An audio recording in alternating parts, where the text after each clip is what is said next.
இந்த பதிவில் நம்ம சொந்த வீடு வாங்கணும்னு நிறைய பேர் கற்பனை இருக்குது, நம்ம நினச்சிக்கிட்டு இருக்கோம், ஆசையாக இருக்குது. சொந்த வீடு வாங்குறதுக்கான சுலபமான அப்படி 48, அதாவது எனக்கு சொந்த வீடு வேணும், நான் 40 நாள் தொடர்ந்து செய்கிறதுக்கு ரெடியாக இருக்கிறவங்களுக்கு நிச்சயமாக அவங்களுக்கு இருக்கிற வாடகை வீட்டில் இல்லை குத்தகைக்கு இருக்கிற வீடு அந்த மாதிரி இருந்தாலும் பரவாயில்ல, இல்லை மற்றவங்க வீட்டில் இருந்தாலும் பரவாயில்ல, இப்போ எந்த வீட்டில் இருக்கீங்களோ அந்த வீட்டில் இருக்கக்கூடிய நிலைவாசல் ராஜவாசல் சில மாதங்களில் காலையில் அமாவாசை 6 மணிக்கு ஆரம்பிப்பாங்க.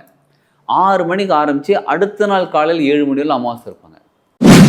வாழ்க வளமுடன். Healing hands education healing centre தங்கள் அன்புடன் வரவேற்கிறது.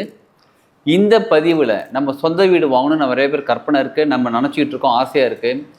சொந்த வீடு வாங்கிறதுக்கான சுலபமான பரிகாரம்னாலே சுலபம் தான், அதுலேயும் சுலபமான பரிகாரம். அப்படின்னா சுலபம்னு கேட்குறீங்களா? இந்த வீடியோ முழுசாக பாருங்கள், அது எப்படி எவ்வளோ சுலபம்னு தெரியும். இப்போ நிறைய பேருக்கு என்னென்னா, வாடகை வீட்டில் இருக்கவங்க, நானும் ட்ரை பண்ணிகிட்டு இருக்கேன், சொந்த வீடு வாங்கணும்னு ட்ரை பண்ணிகிட்டு இருக்கேன், லேண்டெல்லாம் கூட பார்த்தாச்சு, அதுக்கான வாய்ப்புகள் கிடைக்க மாட்டேங்குது. அந்த என்னென்னமோ பண்ணி பார்த்தேன், மற்ற பரிகாரங்கள் நிறைய பண்ணி பார்த்துட்டேன், பூஜைகள் பண்ணிட்டேன், எல்லாமே பண்ணிட்டேன். லேண்ட் இருக்குது, வீடு இருக்குது, வாங்க முடியல. பணம் இருக்குது, வாங்க முடியல. பணம் தேவைப்படுது, வீடு இருக்குது, பாதி பணம் கட்டியாச்சுங்க, மீதி பணம் தேவைப்படுது. இந்த மாதிரி பல பிரச்சனைகளுக்குள்ளே இருக்கிறவங்களுக்கும் சரி, சொந்த வீடு வாங்கணும்னு ஆசைப்படுறவங்களுக்கும் சரி, இந்த பரிகாரம் செய்யுங்க. நிச்சயமாக உங்களுக்கு சொந்த வீடு அமைவதற்கு எல்லா வாய்ப்புகளுமே கிடைக்க ஆரம்பிக்கும். பொருளாதாரம் தேவைன்னா பொருளாதாரம் கிடைக்கும். சப்போஸ் பணம் இருந்து வீடு தேடிட்டு இருக்கனா வீடு கிடைக்கும். பணம் இருந்து லேண்டு தேடிட்டு இருக்கனா கிடைக்கும். லேண்டெல்லாம் இருக்குதுங்க, ஆளுங்க கட்ட ஆரம்பிச்சிட்டாங்க, பாதியில் நிற்கிதுன்னா மற்ற ஆளுங்க வரமாட்டேன்றாங்க, சில மெட்டீரியல் கிடைக்க மாட்டேங்குது. இந்த மாதிரி பல குறை இருக்குது பார்த்தீங்களா, பாதியில் நிற்குது, எல்லாமே நிறைவேற ஆரம்பிக்கும். சரி, என்னதான் பரிகாரம் பண்ணணும்னு கேட்குறீங்களா? 48 நாள் தொடர்ந்து செய்யணும் இது நிச்சயமாக. சரிங்களா? அப்படி 48, அதாவது எனக்கு சொந்த வீடு வேணும், நான் 40 நாள் தொடர்ந்து செய்கிறதுக்கு ரெடியாக இருக்கிறவங்களுக்கு நிச்சயமாக அவங்களுக்கு வீடு அமையும். ஆமாங்க, நான் அப்படி தாங்க இருக்கிறேன், என்ன வேணாலும் செய்ய ரெடியாக இருக்குங்க அப்படின்றீங்களா? சரி, ஓகே, வாங்க இந்த பரிகாரம் பார்க்கலாம். தினமும் காலையில் எழுந்திரிச்சு, யாருன்னு கேட்குறீங்களா? வீட்டில் பெண்கள் தான். பெண்கள் தினமும் காலையில் எத்தனை மணிக்கு எழுந்திரிக்கணும்? அப்போ 4 மணிக்கு எழுந்திரிச்சிடணும். எழுந்திரிச்சு குளிச்சுட்டு ஃப்ரெஷ்ஷாக வேறு ட்ரெஸ் எடுத்து போட்டுக்கிட்டு, வாசல் இருக்குது பார்த்தீங்களா, நிலை வாசல்னு சொல்லுவாங்க. இப்போ இருக்கிற வாடகை வீடு தானேங்க? ஆமாம், வாடகை வீட்டில் தான் சொல்கிறது. இப்போ இருக்கிற வாடகை வீட்டில் இல்லை குத்தகைக்கு இருக்கிற வீடு அந்த மாதிரி இருந்தாலும் பரவாயில்ல, இல்லை மற்றவங்க வீட்டில் இருந்தாலும் பரவாயில்ல, இப்போ எந்த வீட்டில் இருக்கீங்களோ அந்த வீட்டில் இருக்கக்கூடிய நிலை வாசல் ராஜவாசல்னு சொல்லுவாங்க. நிலை வாசல் அந்த சொல்லுவாங்க பாருங்கள், அந்த வாசலை ஃபஸ்ட்டு க்ளீனாக துடைச்சிருங்க. எப்போ? டெய்லி துடைக்கணுமா? ஆமாம், டெய்லி துடைக்கணும். சரிங்களா? இந்த சுகந்த பொடின்னு ஒரு பொடி இருக்குதுங்க, இது பல மூலிகைகள் கலந்த பொடி. இந்த பொடியை அந்த தண்ணியில் போட்டுட்டு கலந்து தெளித்தாலும் துடைச்சாலும் சரி. இதை பற்றி ஏற்கனவே ஒரு வீடியோ போட்டிருக்கோம். சப்போஸ் இல்லைங்க, நான் நார்மலாக வச்சு நான் நார்மல் தண்ணியில் துடைக்கிறேன்னு சொன்னாலும் சரி, நீங்கள் அந்த தண்ணியில் என்ன தெரியுமா பண்ணுங்கள், கொஞ்சோண்டு பச்சை கற்பூரம், ஒரு சிட்டிக்கு கொஞ்சோண்டு பச்சை கற்பூரம், அப்புறம் கொஞ்சோண்டு மஞ்சள் இருக்குங்களா, நம்ம சமையலுக்கு யூஸ் பண்ணுற மஞ்சள் கிடையாதுங்க, குளிக்கிற மஞ்சள், கஸ்தூரி மஞ்சள் போட்டுக்கலாம், தாராளமாக போட்டுக்கலாம். கஸ்தூரி மஞ்சள், ஒரு சிட்டியை கொஞ்சோண்டு குங்குமம் போட்டுட்டு அதை துணியில் தொடச்சிக்கிட்டு, துணியில் எடுத்துகிட்டு ஃபுல்லாக நிலை வாசல் தொடச்சிருங்க. தொடச்சிட்டு கீழே உக்காந்து பா ஷேப்பில், இதில் ரொம்ப முக்கியமான விஷயம், நல்லது கேட்டீங்க, உள்ளுக்குள்ளேருந்து துடைக்கணுமா வெளியிலேருந்து துடைக்கணுமா? இது ரொம்ப முக்கியமான விஷயம். சரிங்களா? சிலர் என்ன பண்ணுவாங்க, நிலைவாசல் துடைக்கிறது வீட்டுக்குள்ளேருந்தே துடைப்பாங்க. வீட்டுக்குள்ளேருந்து துடைக்கக்கூடாது, வீட்டுக்கு வெளியிலேருந்து துடைக்கணும். அதாவது டோர் ஓப்பன் பண்ணிட்டீங்க, டோர் ஓப்பன் பண்ணிவிட்டு வெளியில் வந்துடுங்க, வாசலுக்கு வெளியில் வந்துடுங்க, வீட்டுக்குள்ளேருந்து வெளியில் வந்துடுங்க, வந்துட்டு அங்கேருந்து துடைக்கணும். சரிங்களா? துடைச்சிட்டு அடுத்து என்ன தெரியுமா பண்ணணும், பா ஷேப்பில் கீழே நம்ம உட்காந்துட்டோமா, உட்காந்துட்டு கிட்டத்தட்ட ஒரு அடி ஹைட் வச்சுக்கோங்க. நிலைவாசல் தரையிலேருந்து 1 அடி ஹைட் வரலும், 1 அடி ஹைட் வரலும். என்ன பண்ணணும், மஞ்சள், நல்ல மஞ்சளாக எடுத்துக்கோங்க. மஞ்சள் என்ன பண்ணுங்க, குழச்சிக்கோங்க. குழச்சிக்கிட்டு ஃபுல்லாக தடவுங்க. எங்கே? பா ஷேப்பில் தடவணும். பா ஷேப்பில் ஃபஸ்ட்டு ஃபுல்லாக மஞ்சள் தடவிடுங்க. எவ்வளோ மஞ்சளுங்க தடவுறதுன்னு கேட்குறீங்களா? உங்கள் நிலைவாசல் எவ்வளோ பெருசு இருக்கோ, ஹைட்டு 1 அடி ஒயிட்டுக்கு, 2 பக்கமும் 1 அடி உயரத்துக்கு, கீழே கால் வைக்கிற இடமும் சேர்த்து ஃபுல்லாக தடவிடுங்க. அது பழைய கதவாக இருக்குங்க, பரவாயில்ல, நமக்கு தேவை புது வீடு. சரிங்களா? இப்போ இங்கே தடவிடுங்க. தடவிட்டு அதுக்கப்புறம் குங்குமம், நல்ல குங்குமம், வாசனை குங்குமம் வாங்கிக்கோங்க. வாசனை குங்குமம் வாங்கிட்டு என்ன பண்ணுங்கள், அந்த இது போடுவாங்க, அந்த கோடு மாதிரி போடுவாங்க, அந்த பொட்டு வைக்கிறதுக்கு கோடு மாதிரி போட்டு 3 பொட்டு வைப்பாங்க. சரிங்களா? அந்த மாதிரி பொட்டு வைங்க, 2 பக்கமும் வைங்க. எவ்வளோ சுலபமாக இருக்குது பார்த்தீங்களா?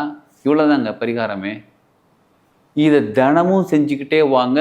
காலையில் 4 மணிக்கு எந்திரிச்சு குளித்து பிரம்ம முகூர்த்தத்தில் செய்தே ஆக வேண்டும் 48 நாளைக்கு. உடனே பெண்கள் கேட்பாங்க, பீரியட்ஸ் டைம் என்ன பண்ணுறது? இப்போ 20 நாள் நீங்கள் செஞ்சிட்டீங்க, அடுத்த நாள் பீரியட் ஆகிட்டீங்க, அதுக்கு பீரியட்ஸ் வந்துருச்சு. அதுக்கப்புறம் ஒரு 5 நாள் கழித்து 25 நாள் கழித்து அடுத்த நாள் 21வது நாள்னு கணக்கு வச்சுக்கோங்க. சரிங்களா? இதை 48 நாள் செய்யுங்க. நிச்சயமாக உங்களுக்கு சொந்த வீடு கட்டுறதுக்கு என்ன தடைகள் இருக்கோ அந்த தடைகள் நீங்கி நீங்கள் சொந்த வீடு கட்டுறதுக்கோ வாங்குறதுக்கோ நீங்கள் வச்சுருக்கீங்க பார்த்தீங்களா, உங்களுக்கு கிடைக்க ஆரம்பிக்கும். அதற்கான முயற்சிகள், நீங்கள் செய்கிற முயற்சிகள் எல்லாமே பலன் கொடுக்க ஆரம்பிப்பாங்க. அதில் முக்கியமாக இன்னொரு விஷயம் கவனிக்க வேண்டியது, 48வது நாள் அன்றைக்கி என்ன பண்ணுங்கள், நெய்வேத்தியம் பண்ணுங்க. எப்போ சமைக்கணும்னு கேட்குறீங்களா, காலையில் எழுந்திரிச்சு சமைக்கணும். அன்றைக்கி 3 மணிக்கே எழுந்திரிச்சிருங்க. 3 மணிக்கே எழுந்திரிச்சு குளிச்சுட்டு நீங்கள் சக்கரை பொங்கல் செய்யுங்க. சக்கரை பொங்கல் செஞ்சு நார்மலாக ஒரு வீட்டுக்கு அபிஷேகம் பண்ணுவோம் பாருங்க, பூஜை பண்ணுவோம் பாருங்க, அந்த பூஜை பண்ணுங்க. பூவெல்லாம் வாங்கிட்டு வந்து வச்சு அலங்காரம் பண்ணி உங்கள் பூஜை ரூமில் சாமிக்கு வச்சு எல்லாமே வச்சு நீங்கள் அலங்காரம் பண்ணி நெய்வேத்தியம் வச்சு பூஜை பண்ணுங்க. இதில் ரொம்ப ரொம்ப முக்கியமான விஷயம் என்னன்னு கேட்குறீங்களா, இந்த பூஜை ஆரம்பிக்கக்கூடிய நாள் என்னைக்கு இந்த பூஜையை ஆரம்பிக்கலாம், அமாவாசை அன்னைக்கு ஆரம்பிக்கணும். அதுவும் நீங்கள் ஆரம்பிக்கக்கூடிய நேரம் அமாவாசையாக இருக்கணும். சில மாதங்களில் காலையில் அமாவாசை 6 மணிக்கு ஆரம்பிப்பாங்க. 6 மணிக்கு ஆரம்பித்து அடுத்த நாள் காலையில் 7 மணி வரையும் அமாவாசை இருப்பாங்க. ஆனால் கேலண்டரில் இன்று அமாவாசைன்னு போட்டிருக்கும். இன்றைக்கி காலைல 6 மணிக்கு ஆரம்பிக்குது பாருங்கள், அன்றைக்கி ஃபுல்லாக அமாவாசைன்னு போட்டிருக்கும். ஆனால் திதி எடுத்து பார்த்தீங்கன்னா காலையில் 6 மணிக்கு தான் அமாவாசை திதி ஆரம்பிக்கும். அப்போ அன்னைக்கு காலையில் என்றைக்கு அமாவாசை கேலண்டரில் போட்டிருக்கோம் 6 மணிக்கு என்றைக்கு அமாவாசை ஆரம்பிக்குதோ அன்னைக்கு காலையில் நீங்கள் அந்த பூஜை பண்ணக்கூடாது. அடுத்த நாள் காலையில் 4 மணிக்கு அமாவாசை நேரம் இருக்குது பாருங்கள், திதி நேரம் இருக்குது பாருங்கள், அந்த நேரத்தில் தான் இந்த பூஜை ஆரம்பிக்க வேண்டும். இது ரொம்ப ரொம்ப முக்கியமானது. சரிங்களா? அப்போ அந்த நேரத்தில் அமாவாசையாக இருக்கக்கூடிய அந்த திதிக்குள்ளே இருக்கக்கூடிய அந்த நேரத்தில் காலையில் ஏந்திரிச்சு குளிச்சு ஆரம்பிக்கிறது மட்டும் அந்த நேரத்தில் பூஜை ஆரம்பிங்க. அதுக்கப்புறம் தொடர்ந்து டெய்லி செஞ்சுக்கிட்டே வாங்க. 48வது நாள் காலையில் சீக்கிரம், இன்னும் சீக்கிரம் எழுந்திரிச்சு அன்றைக்கி ஃப்ரெஷ்ஷாக அரிசிலாம் எடுத்து எல்லாத்தையும் போட்டு முந்திரி திராட்சைலாம் எடுத்து போட்டு நெய்லாம் போட்டு சக்கரை பொங்கல்லாம் செஞ்சு அம்மனுக்கு நெய்வேத்தியம் பண்ணணும். எந்த அம்மனுக்குன்னு கேட்குறீங்களா, அதுதான் ரொம்ப ரொம்ப முக்கியமானது. கிரகலட்சுமி அம்மனுக்கு நெய்வேத்தியம் பண்ணணும். கிரகலட்சுமி அம்மன் ஃபோட்டோ இருக்கா? எங்கள் வீட்டில் அந்த மாதிரி ஃபோட்டோலாம் இல்லை. பரவாயில்ல, நீங்கள் மனசார கிரகலட்சுமி அம்மனே எங்களுக்கு இந்த சொந்த வீடு கொடுங்கன்னு சொல்லி மனசார கேட்டு கிரகலட்சுமி அம்மனுக்குன்னு தனியாக ஒரு தீபம் ஏற்றுங்க. உங்கள் வீட்டில் ஃபோட்டோ இல்லைனாலும் அவங்களுக்கு ஒரு விளக்கு ஏற்றி அவங்களுக்கு நல்லெண்ணெய் ஊற்றி ஒரு பஞ்சுத்திரி போட்டு விளக்கேற்றுங்க. அன்னைக்கு மட்டும் கிடையாதுங்க, இதை நம்ம 48 நாள் செய்ய வேண்டிய ஒரு விஷயம். நிலைவாசல் தொடச்சிடுறோமா, தொடச்சி மஞ்சள் குங்குமம்லாம் வச்சுட்டோமா, வச்சுட்டு 2 பக்கமும் விளக்கேற்றணும். எங்கே ஏற்கனவே சொன்ன மாதிரி வீட்டுக்கு வெளியில் விளக்கேற்றணும். அந்த விளக்கு அகல் விளக்கு ஏற்றணும். சரிங்களா? அகல் விளக்கில் தீபம் எரியிற டைரக்ஷன் எங்கே இருக்குன்னா சூரியனை நோக்கி இருக்க வேண்டும். சூரியன் எந்த பக்கம் இருப்பார்? காலையில் கிழக்கு திசையில் இருப்பார். அப்போ அந்த தீபம் கிழக்கு திசையை நோக்கி இருக்க வேண்டும்.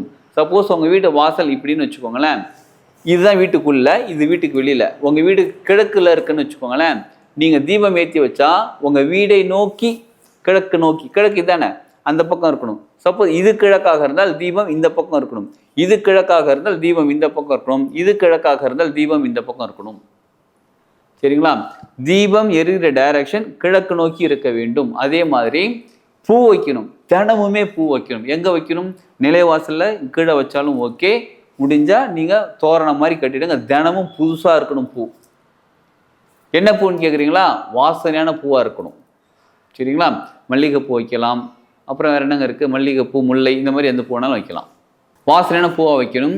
இன்னும் ரொம்ப முக்கியமான விஷயம், நீங்கள் ஒன்று மா இலையில், ஒரிஜினல் மா இலையில் இல்லைனா வேப்ப இலையில் மேலே தோரணம் கட்டணும். இப்போ அது காஞ்சி போச்சு, புதுசாக மாற்றிடுங்க. எது? இந்த 40 நாள் தொடர்ந்து இப்படி தான் இருக்க வேண்டும். சரிங்களா? சரி, ஃபர்ஸ்ட்லேருந்து சொல்லிடலாமா? நிலைவாசலை ஃபுல்லாக தொடச்சிட்டு பா ஷேப்பில் ஒரு அடி உயரத்துக்கு மஞ்சள் வச்சு முழுசாக பூசிட்டு குங்குமம் வச்சுட்டு வெளியில் விளக்கேற்றி வைக்கணும். அந்த விளக்கு தீபம் கிழக்கு நோக்கி இருக்க வேண்டும். பூ கீழையும் வைக்கணும், தோரணமும் கட்டணும். தோரணத்தில் 2 பக்கம் பூ கட்டினா போதும். முழுசாக பூ கட்டினாலும் அதுவும் ரொம்ப நல்லது. மா இலை அல்லது வேப்ப இலையில் தோரணம் கட்டணும். 48வது நாள் அன்னைக்கு காலையில் எழுந்திரிச்சு நெய்வேத்தியம் வச்சு நெய்வேத்தியம் செஞ்சு சாமிக்கு அம்மனுக்கு படைக்கணும். இது ஆரம்பிக்கக்கூடிய நாள் அமாவாசையாக இருக்க வேண்டும். இந்த பரிகாரம் செய்யுங்க. நிச்சயமாக உங்கள் வாழ்க்கையில் நீங்கள் வீடு கட்டணும்னு நினச்சிக்கிட்டு இருக்கக்கூடியது என்னெல்லாம் விஷயங்கள் தடையாக இருக்கோ அத்தனை தடைகளும் நீங்கள் வீடு கட்டி சீக்கிரமாகவே உங்கள் வீட்டுக்கு போய் நீங்கள் குடியேற ஆரம்பிப்பீங்க. இது சொந்த வீட்டுக்கு நீங்கள் குடியேறுவதற்கான வாய்ப்புகள் சீக்கிரமாகவே கிடைக்கும். உங்கள் கிரகப்பிரவேசத்துக்கு நீங்கள் இன்ஃபார்ம் பண்ணுங்கள், கமெண்டில் இன்ஃபார்ம் பண்ணுங்கள். இந்த மாதிரி நான் பரிகாரம் பண்ணுங்கள், எனக்கு இவ்வளோ நாள் ஆச்சு, எனக்கு இது கிடச்சிருச்சுன்னு சொல்லி நீங்கள் ஒரு 2 மாதம் ஆனாலும் பரவாயில்ல, இந்த வீடியோ பார்த்து நான் செஞ்சு எனக்கு 2 மாதத்தில் எனக்கு வீடு அமைஞ்சிருச்சு, நான் இப்போ வீடு கிரகப்பிரவேசம் பண்ணுறேன்னு 3 மாதம் கழிச்சாலும் சரி, இந்த பரிகாரம் செஞ்சனால எனக்கு கிடச்சுன்னு கமெண்டில் போடும்போது மற்றவங்க அந்த கமெண்ட் படிக்க அவங்களுக்கு ஒரு உத்வேகம் கிடச்சி நமக்கும் சொந்த வீடு தேவைப்படுதுப்பா அப்படின்னு சொல்லி அந்த வீடியோவை பார்த்து அவங்களும் வாழ்க்கையில் முன்னேறுவாங்க, அவங்களுக்கும் அந்த சொந்த வீடு கிடைக்கும். அப்போ யாரோ ஒருத்தவங்க போட்ட கமெண்ட்டை படித்தா எனக்கு அது கிடச்சிதுன்னு சொல்லிட்டு உங்களை வாழ்த்துவாங்க. உங்களை யாருன்னு அவங்களுக்கு தெரியாது, அவங்க யாருன்னு உங்களுக்கு தெரியாது, இருந்தாலும் வாழ்த்தும் போது உங்களுக்கு புண்ணியம் வந்து சேரும். இலவசமாக புண்ணியம் சேர்த்துக்கலாம். சரிங்களா? அதனால இந்த பரிகாரம் பயன்படுத்தி கொண்டு நம்ம சொந்த வீட்டில் சூப்பராக வாழ ஆரம்பிப்போம். இந்த பரிகாரம் முழுமையாக செஞ்சு நம்ம சொந்த வீட்டில் சூப்பராக வாழ ஆரம்பிப்போம். வாங்க எல்லாரும் சந்தோஷமாக ஜாலியாக வாழலாம். வாழ்க வளமுடன்.